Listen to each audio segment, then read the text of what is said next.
Hello everyone and welcome to the program Talk Sport on Global Television. I am Samuel Odi. Many thanks for joining today's edition of the program. We'll be talking a whole lot today about grassroots sports development. We'll major more in basketball, today, and also we'll be having conversations around Abuja Basketball City League that's ongoing, and still we'll be bringing you live updates from the 14th edition and 7th edition, the combination of both para arm wrestlers and also wrestlers competition 14 of African tournament has started already in Abuja, and we'll be bringing you live reports from that as we also bring you updates of other top stories in the world of sports. But before we get into the conversation of today, we'll be going on a quick break as I'll introduce my guest, and also we'll get right into the conversation. So stay with us, we'll be right back.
Yes, many thanks for staying with us. If you're just joining, you hadn't missed much. So, the world of wrestling yesterday suffered a huge loss where former WWE champion Hulk Hogan passed away at the age of 71. Wrestling legend and movie star Hulk Hogan is dead.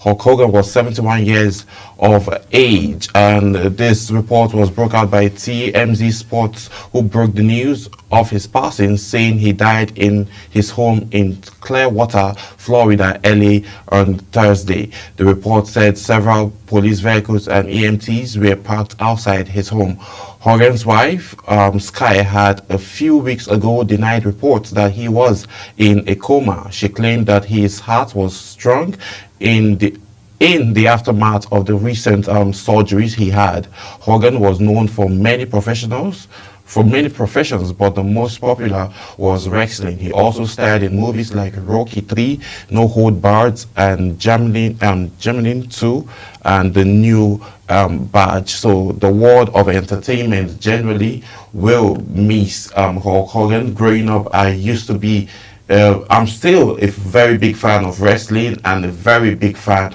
of Hulk Hogan. I have so much child memories watching him during the early 90s and the early 2000s, as when I was so much involved with wrestling. May his soul rest in peace. So moving on, let's talk boxing still, where Oshoba talks stuff ahead of Parker fight. Nigerian boxing sensation Elizabeth Oshoba has issued a confident statement ahead of her featherweight bout against American Malaysia Park.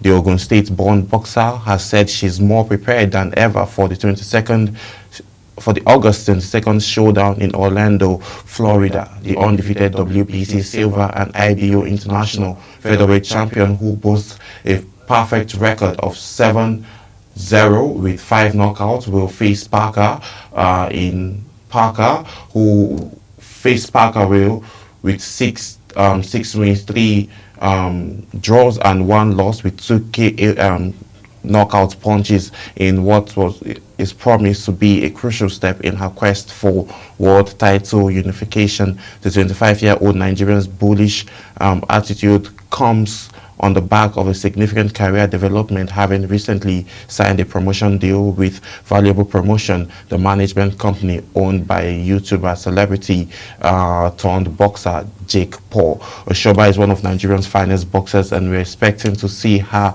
make Nigeria proud and also continue her title defense in the featherweight division. Malisa Part 2 is not an easy knock. It's not an easy nut that will be cracked, but with trusting Oshoba to have what it takes to be able to defeat. And for Jake Paul signing her, that means Oshoba is the main deal. So moving on, let's talk table tennis quickly, as one of Nigerian sensations' daughter, talking about Quadri Haruna's daughter, now set for Nigerian bout. Now we are talking about Mariam Haruna, the daughter of Nigerian table tennis star Quadri Haruna, is set to make her debut for the country at the ITT African Youth Championship, which will be held from Sunday, July the 27th to August 3rd.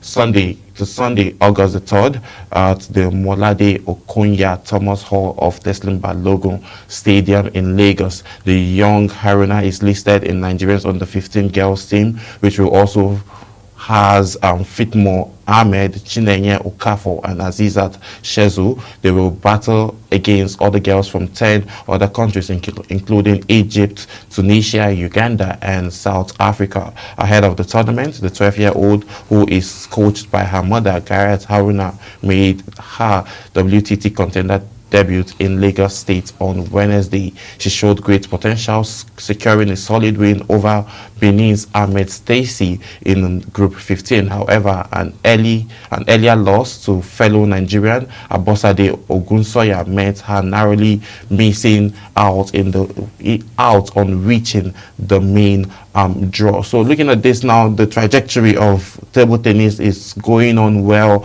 in the family and in the life of Quadri Haruna, as his daughter is also picking up the steps and following in the footsteps of her father. So we'll be hoping to see a whole lot of development in this angle. So moving on, we'll be talking basketball quickly, as Abuja City League playoffs kick-started yesterday, and also we saw the Tigress also came into the town, came back to Abuja from their World Cup, FIBA Under-19 World Cup Championship that happened in Czech Republic. And also we saw the Tigress jet off still out of Nigeria to Ivory Coast as they get themselves ready ahead of the Afro Basketball Championship that will be kickstarting this weekend, as they are looking to defend their title. So we'll be bringing you highlights of games that were played at the Abuja City League players, which started. One of the games we featured was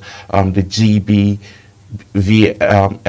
and City Stars, where they faced off yesterday, but GVBF had the best laugh as they defeated their opponents. We'll be bringing you highlights of those, but I have the coach of GBBF right here in the studio with me, as we're going to have conversations around the plan ahead, because there are other games that will be played tomorrow, and the finals, it would still be on Saturday.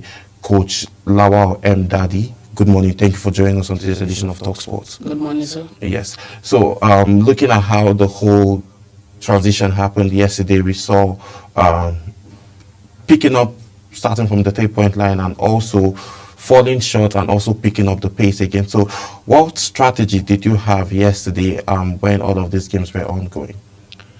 You know, first is to see the strength. I always tell you. First is to see the strength of your opponents. Yes. And know what kind of defense or attack that goes in for that game, because the game was going to be tough. Yeah, and it was tough. So I actually see the strength of the opponent. So I use the best form of defense for them, in which, at the end of the day, gods were in our favor. you know. Yes. Well, okay, we'll see how all of that pans out as they get ready ahead of other games that will be played later today. But we saw the strategies. You didn't start off with all the big guys you had on your team. You just started with, you know, and you didn't even use all of your players yesterday, and you still found a way to win. How did you manage to stretch the 8 guys you rotated yesterday? First, it was God.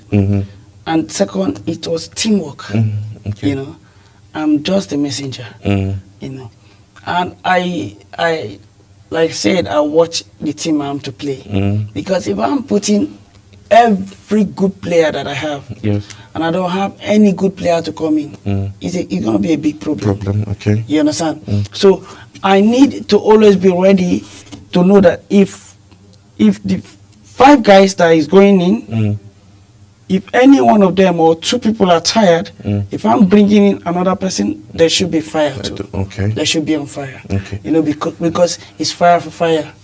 All right. We'll be going. Okay, we'll be having these conversations more, and let's see. We'll be playing. You'll be having another game later today in the day. Okay. Like later in the day. Okay, well, we'll see how all of that happens. But still talking about this now, how well would you say that Abuja City Leagues have helped, you know, young and upcoming talents? They've really done well. They've tried. They've tried. My major problem with the Abuja City Basketball League is they are doing well. The resources are not there for them to finance the championship properly. Also, teams that have been in this championship need like subsidy to cushion the effect of their transportation, feeding, accommodation, because sometimes some teams actually accommodate players from outside Abuja, you know, and they have to actually feed them. Like the Hot Coal were not in this championship. The reason is because of finance. It's not that they don't have the finance; they have the finance. You understand? Also, Gilali Academy is not playing. It's not because we don't have the finance; we have it. Are you just throwing money into something that is not yielding back result? Yes. At the end of the day, you can't give me 100,000 naira for a winner. Then you say, "Oh, we are done," and you tell me winner takes all, no subsidy for every team that represented or that were participating in this championship. You understand? Now some of them have injuries. Yes. Now the country is not even smiling because the transport situation in the country is high. Yeah. I have some of my players coming all the way from Bari, coming all the way from like Nasarawa. Yes. They spend like only to come is 3,000 naira. You understand? Then going back, then how much are you giving them? You understand? Those players have future. You know, in as much as I am telling them to keep doing what they're doing, and also their media section, they have a media page on Facebook and whatever. Now the media page is not doing well. Yeah. This is it, because they are somehow sentimental. Why did I say somehow sentimental? We've been unbeaten. Okay. Now they are not talking about us. They are talking about other teams that were unbeaten right from the group stage. You understand? Yes. Now even on the group stage they beat them. You understand? Yes. Now they stop telling us like, stories. you understand, the stories of unbeaten. Now we that we've been unbeaten right from the group stage down to the knockout stage and everything. Yeah. Even till today as I'm talking to you, there's no story about our games. You know, it's being sentimental. It's not good at all. Okay, let's talk about sponsorship. We saw Dam Foundation being one of the major sponsors of this Abuja City League. So in terms of the sponsorship now, how well do you think it's evolving? We saw other foundations too that are in line with the sponsorship of this Abuja City League. But I want us to measure more around Dam Foundation as how far the foundation being led by Dr. Abdullahi Mustafa, how well they've been able to help, you know, in pushing the advancement of grassroots basketball. Okay, in terms of sponsorship, they've not really had good sponsors, but they've been trying. Also, Dam Foundation being part of this sponsorship, I think they are the major sponsorship right now for Abuja City League. Okay. I trust what Dr. Abdullahi is doing, you know, because he is one person that has passion for sports and also has passion for the young ones to become something in life. See, if anytime I go around him, I feel this sense of I need to become more better. I don't see myself in that low level. I see myself getting further. Better, to push further. Why? Because he also wants to push other young ones to become better. He's not thinking about only himself. Yes. You see what he's doing in Kogi? You know, playing a championship. Even the federation, yes, you understand, doesn't have a championship that the winner go home with 1 million or 2 million. Yes. Even the national league, I'm not sure they go home with about 2 million. No. But you saw the last championship Dam Foundation host. The winner went home. Not only the winner, second, third place, and there are some other prizes. Yes. You understand me? So much that he's doing for basketball, not only in Kogi, not only in Abuja, in Kanu. He extended to some other states and etc. Yeah. And he has been a blessing to my academy one way or the other too. Yes. Also, sometimes he visits my kids. It's a whole lot, you know, when those kids see him come around, like a father figure, like a mentor,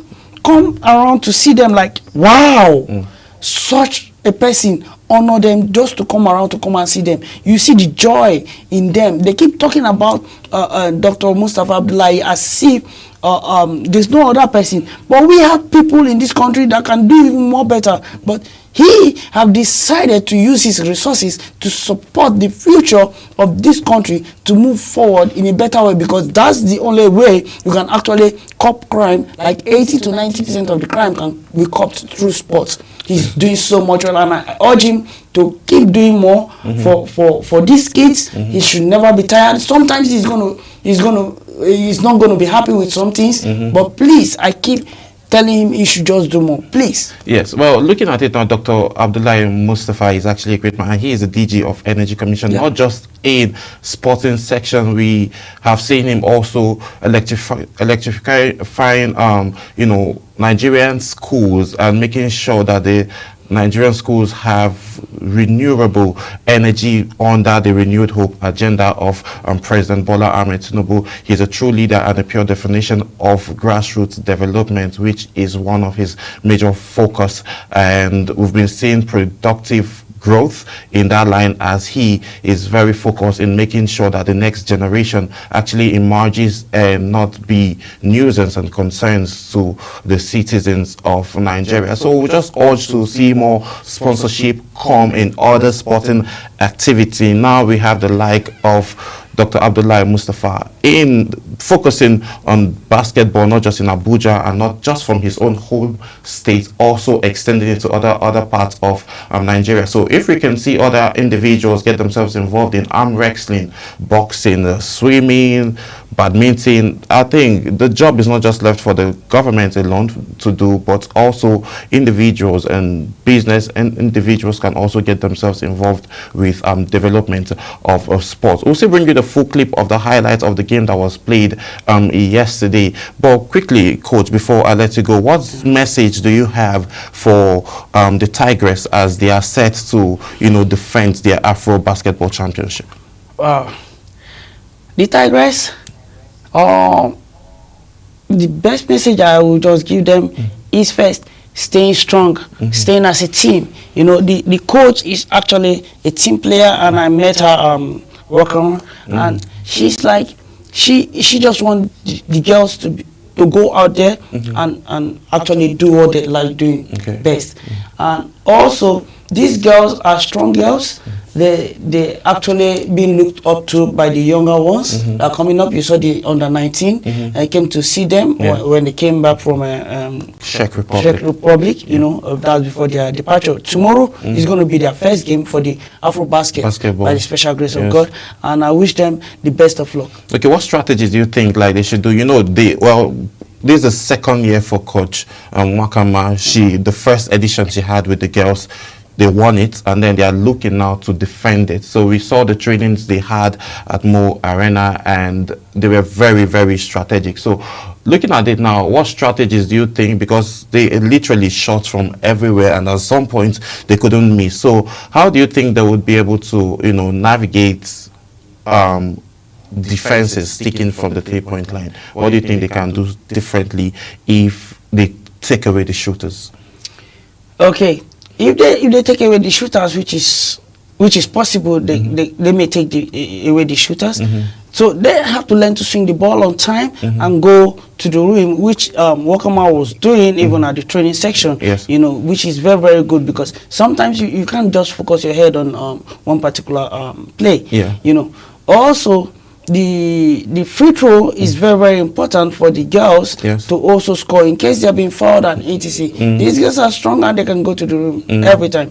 I said, but on the defense, I'm very particular about the defense. You know, they need to be up every second on the defense. They need to be up every second. Matters on the defense, and they need to match up their man on time. You know, depending on the defense strategy or game strategy that the coach wants, they need to bring it out, and they need to stay glued together as a team, as one. I'm very, very, very focused on this. They need to stay together as one. Anger should not come in between. If a teammate make a mistake, I think the coach should tell them all this. I know the coach definitely is going to tell them all this. So if there's a mistake on the court, there's no time for you to start arguing with your teammate. What you have to do is to cover up first. You know, play the defense. If there's a layup miss or a shot miss, the first thing is to play the defense. Then later we can talk about it. All right. Well, let's see how all of that will pan out, as the Tigers are in Abidjan already and they are looking to defend their title. That's the previous one they won. They are looking to see if they can win the 7th Afro basketball title, as the Super Falcons also are gearing up to face on Morocco in the WAFCON 2024 finals, as Mission X is still very much alive and the Falcons are very determined to see how they can win this. So before I let you go quickly, do you think your team, GBBF, would win this year's Abuja City League? And your final words for the organizers of Abuja City League? For me, I'm not going to say we'll win or we'll not win, but what I'm going to say is we're going to give it our best. Okay. You understand? We're going to give it our best, and we'll pray that our best we'll be able to pick the race. Okay. For the organizers of the Abuja City Basketball Leagues, they are doing well. They're trying. It's not easy putting different people, different teams together with different character, different mindsets, different kind of people, you know. It's a whole lot. It's a whole lot. You have to know how to manage them. You have to learn to control yourself sometimes, because yes, anger is going to come in between and etc. Some people are not going to be satisfied with what you do. Some people are going to satisfy themselves like, oh, okay, it's okay what you're doing. Some are not going to be happy. Like yesterday, we had the coach of the other team trying to say, okay, someone should not be sitting on a bench and all of that, blah, blah, blah, blah, blah, you know, but all came to a victory, you know, for God, you know. And also, before we go, please, I would like to tell, I would like to use this media to send a message to the D-Tigress team.